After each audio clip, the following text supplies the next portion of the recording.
Happy birthday, Merry Christmas, Happy Columbus Day. I don't know, all the joy of all of those things rolled into one as we definitively see the Chiefs window slam shut. The Super Bowl window is definitively over as the Chiefs make one of the most boneheaded moves I've ever seen. And while yesterday we get bad news that the Raiders could be upgrading and they now have a Super Bowl winning coach and they could have a top 10 quarterback in Matt Stafford, the Chiefs are going the other way. And we got receipts here, some wild Chiefs moves. We've got Broncos draft news, that and way more in the video. If you like the Broncos and you think the Chiefs window is over, smash that like and subscribe button and let's dive in. So here is the very big news of the day. We know Kansas City Chiefs could not keep Patrick Mahomes on his 2 feet, that with 4 men, Patrick Mahomes was getting chased all over the place. We know we set a record in the game that we should have beat them and had the blocked field goal. Their offensive line is absolutely garbage. Well, the Chiefs went out today and they announced that they are intending to use the franchise tag on their Pro Bowl guard, Trey Smith.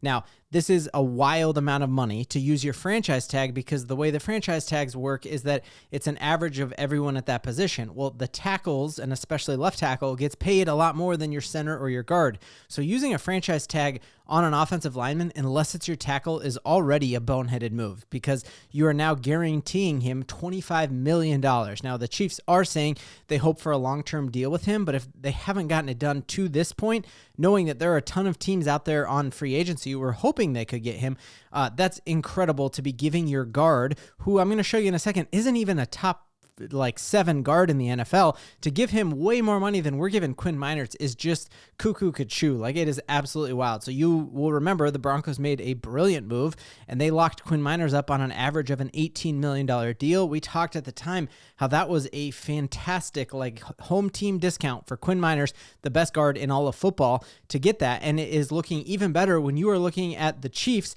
paying a worse guard than our guard.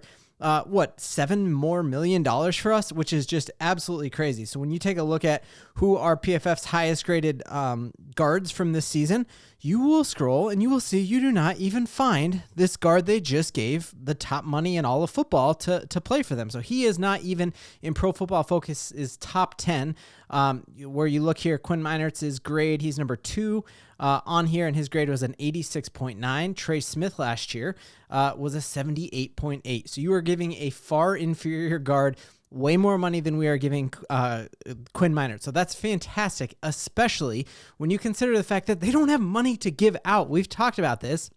And we did an episode on this a couple weeks ago, that the Chiefs have the bulk of their money in 5 players. Now it's even more money on 6 players, of whom couldn't get the job done and could not keep Patrick Mahomes upright. Like, he was getting chased all around the place. So this is just fantastic that now you are looking, his deal this year will even knock this down and will make Travis Kelce's deal look like an absolute discount for us. So there is a reason that no Super Bowl team has ever gone a 3-peat. And there's a reason that even after the Broncos made our back-to-back Super Bowls, we didn't even make the playoffs the next year. It's hard to keep that sustained excellence going on, and it is especially hard when the Chiefs are spending money like they are.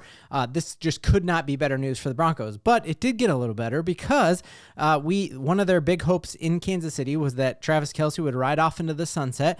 He does not take care of his body like he used to. He does not have the speed after the catch. He just looks like an old tight end. We talked about how the Gronkowski news was probably bogus because of how old Gronkowski was. He's only a couple months older than Rob Gronkowski. He will be 36 for the bulk of next season, which is just wild if you take a look at how tight end production falls off. That your peak years as a tight end are right in this area here. And in all of NFL history, across every single team, there's only been one tight end who's been 36 or older who's had one of their peak seasons. So I just think this is fantastic news. The Chiefs were really hoping he was going to retire, and by doing so, they would only have a $2 million cap casualty if Travis Kelce retired of his own accord. But today he texted during the Pat McAfee show and said, "I'm not going out like that. I'm coming back." So you look at them give a boneheaded deal to have the 10th best guard in the NFL, and you're giving him left tackle money, and then you got $19 million for a tight end who's old enough to be the president of the United States. That is just not going to age well. The Denver Broncos are going to be vying for the AFC West next year, and that's not a bogus take to say. That's not a homer take. Like, the Kansas City Chiefs Super Bowl window is shut, and we all should rejoice about that. Let me know in the comments which of these boneheaded moves for them makes you more excited. Them just like wasting a ton of money on the 10th guard in football, or the fact that Grandpa Kelce will be back again next year. I cannot wait, because I think, Kelce in his prime, you couldn't even like triple team him. And now it's like, I feel like Singleton could lock him down even with his knee injury. So I'm phenomenally pumped and excited about all of that.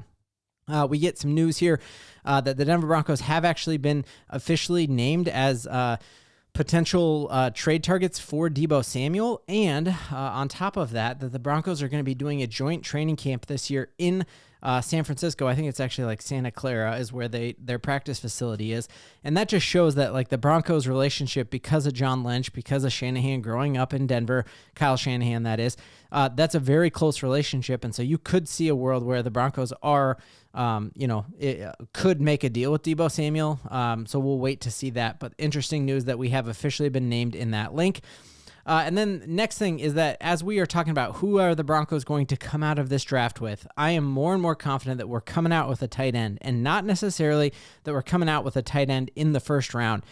Because what you are seeing here is every draft person that I respect is just talking about how this draft could not be more loaded with tight end talent. And you even hear the Miami tight end Arroyo say that this is the best tight end class that he can remember. And you're hearing every single ESPN analyst say the exact same thing, that you are talking 5 starting tight ends in this class, which is fantastic time to need a tight end, just like they said. And we have indeed met with at least 6 different tight ends in this draft class. And so I think this is where you're going to see Sean Payton. He bragged last year about how he's going to do this better than other teams, and he's happy they're going to be bad at it. And I'm trusting him to do the exact same thing, because last year there were 6 great quarterbacks in here, and we came out with like the top 2 out of the quarterback class. And so if we do that exact same thing here, where we are trusting Sean Payton to do this better than other teams. And so it looks like we've met with Tyler Warren and Colston Loveland, who are probably first round day 1 guys.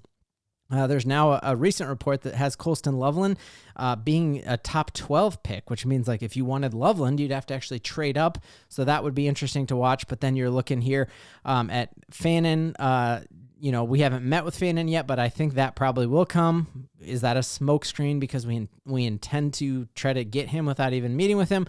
But just really interesting here that there are a ton of tight ends to get. And then an interesting little wrinkle here as we talk about which one is Sean going to actually fall in love with. Colston Loveland, the Michigan tight end, came out today and said that his favorite tight end growing up to watch was actually Jimmy Graham. And we know like Jimmy Graham is who Sean Payton always raves about when he talks about the dreaded joker, which is probably the most overused word of all time. Reminds me in high school, do you remember like how overused senioritis got? Like, and everyone just kept trying to one-up themselves with the word senioritis. Like, you by your second semester of your senior year, like, I have senioritis. And then they're like, I had it since first day of school. And then someone's like, I had it since kindergarten. And that's kind of how the Joker term reminds me. Everyone just keeps mentioning Joker. But interesting here to have Colston Loveland say, yeah, I model my game after the guy that Sean Payton needs. If Colston Loveland is on the board at 20, we better pounce, because I would absolutely love that. Let me know in the comments what you think. And then, here's the thing, that the Broncos and the 49ers are working to finalize, not a deal with Deebo necessarily, but we are going to be doing a joint training camp practice in Santa Clara. And should I go to Santa Clara to that joint training camp practice? Like, that'd be pretty cool. I might do that. But Broncos country, the Chiefs window's shut. Hope is alive again. We've got a ton to believe in.